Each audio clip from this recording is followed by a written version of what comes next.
So, just the other day, Mexico was holding their own version of the UAP/UFO hearings that got a little out of hand when they literally rolled in 2 caskets holding the bodies of what the presenter announced were aliens. Now you can guess what the typical reaction was. Some people believed it wholeheartedly, while others were just a bit skeptical that these were real. After all, Mexico does have a bit of history with making somewhat crazy claims. Only a few months ago, their president posted on his social media a photo that he said contained some kind of ancient elf-like creature. So is Mexico just the only place telling the truth? Are the elves and aliens sipping mimosas in Cancun? Today, we're looking into it. So, these little dudes are supposed to be the aliens. I keep seeing people talk about how these look just like what we see in the movies. And honestly, I have to ask what alien movies they're watching, because I can't think of a single one that has little 60-centimeter tall aliens. That's just shy of 2 feet tall for those of you who use the superior measurement system. I guess they've got big eyes, but it's less like the stereotypical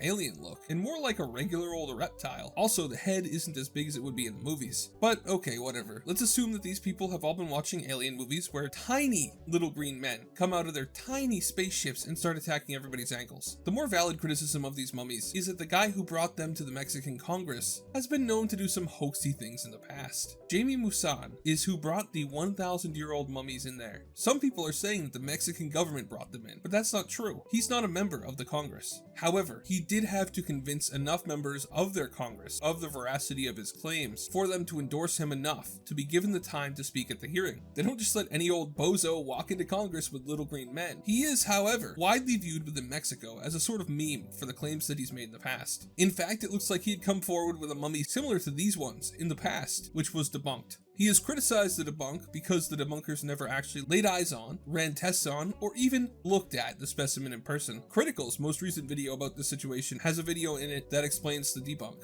And while the debunk is pretty convincing, Jaime is correct in his criticism. It's kind of bad practice to debunk something based on photos, when the opportunity exists for you to run actual legitimate scientific tests on the subject. And several scientists did look at these mummies before they were brought to the Mexican Congress. In fact, Jaime did not just bring the mummies to the Mexican Congress. He had previously had a hearing before Peru's Congress, where he brought forensic scientists and geneticists. Peru was where the mummies were found. In the Mexican Congress, he even released over 40 gigabytes of genetics data, which he claims prove these little Nancy Pelosi looking dudes are actually not fake and are in fact something unknown to science. Let's be clear, if he didn't come forward with so much supposed evidence, I would 100% outright think that these things are fake. Personally, I still think these are fake and that they were only presented to help downplay the legitimate UFO disclosure efforts happening in the United States. But I personally do not have the ability to say that the forensic scientists he brought in were liars, and I'm not a molecular biologist to be able to parse the genetics data that he released. I'm not able to personally disprove the evidence he provided, so I cannot come out in good faith and tell you that I know 100% these are fake. We will get into why these are most likely fake later, but first let's talk about what we do know about the mummies, based on their presentation to the separate governments.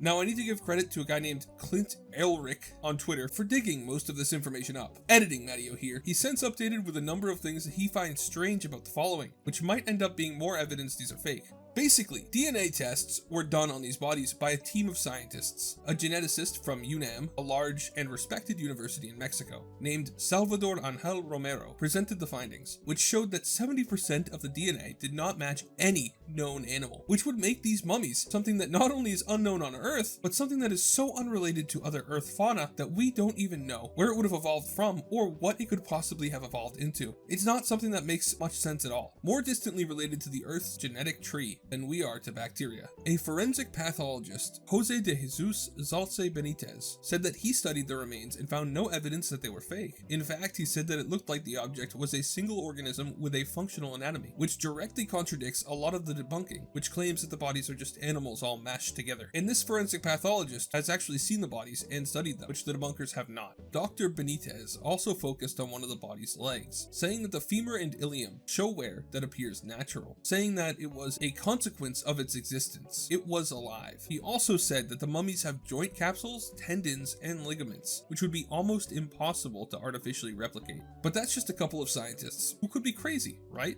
Well, their findings and the bodies were also examined by a team from one of the top medical universities in Russia, the St. Petersburg Medical University. and they corroborated the South American team's findings, with the Russian team represented by Professor Dmitry Galetsky, noting that their anatomy is completely different from anything found on Earth. Finally, the findings were corroborated another time by Mexican biologist Jose de la Cruz Rios Lopez, who said that these bodies were the legitimate bodies of humanoid reptiles. There is a lot, and I mean a lot, more evidence that was presented in Peru, so give Clint's Twitter thread a read. I'll put it in the pinned comment. But hopefully now, you'll understand that it's not crazy to believe these things might be real. There are a number of legitimate scientists from some well-respected universities that went on the record to state that these things are in fact real. There is weirdly more evidence that these things are real than there is that these are fake. But that doesn't mean that I think they are real, because I don't. If the evidence released during the Mexican Congress hearing checks out after being looked at by American scientists, that might change my tune, but I think what we are looking at here is a sophisticated attempt to discredit the legitimate UAP disclosure process going on in America. I think that it's likely that someone who was involved in the cover-up of the UAP phenomenon most likely pulled some strings to not only get the bodies in front of the Mexican Congress, but potentially to create the evidence that makes the whole thing so confusing as well. Think about it, you're running a highly secretive government operation that is either hiding the existence of advanced technology and weaponry, or the existence of alien life from the American people. Those people aren't going to be happy when they find out what you've been doing. And now the people who are coming forward to Congress in America are well-respected career military men, not liars. Suddenly, there's a huge interest in what you've been hiding, with a number of very powerful people starting to think that there might actually be something here, where in the past, they'd have dismissed it as being crazy. What do? You make them seem crazy. What better way to do that than to roll out mummies in front of a Mexican Congress that clearly has an interest in them, and in a country that has a lot of cultural interconnectivity with the United States, so it'll be sure to get on the news there. Back it up with some evidence that will take a while for anyone to prove false, and you've got yourself an easy way to make people look crazy and to discredit the actual work being done back at home. There is of course the third, and in my opinion, coolest option, that everyone is wrong and that these things aren't fake, and that they're not aliens, but rather little dinosaur people who accidentally found themselves entombed in a mine in Peru prior to the asteroid hit. Well, no one is actually claiming this is what's going on. I personally think that this is the option that would make me the most excited, because imagine little dinosaur people driving to work in their dino cars, avoiding the stegosauruses in the roadway. Of course this is silly. I mean, the entire scenario is silly. If those things are real, then the Mexican government just dropped the disclosure of alien life on a random Tuesday night by rolling in the bodies in tiny little coffins. That's just ridiculous. But the universe tends to like the funniest option most of the time, so I wouldn't be too surprised. At the end of the day, no one who hasn't seen these things knows if they are real or not. Personally, I think they're fake, but let me know what you think in the comments. Don't be afraid to throw out your own wacky theory, that's part of the fun. If you haven't already, check out my videos on the UFO whistleblower and the actual real disclosure going on right now by the factions within the American government. Thank you so much for watching, have a great day, and God bless you.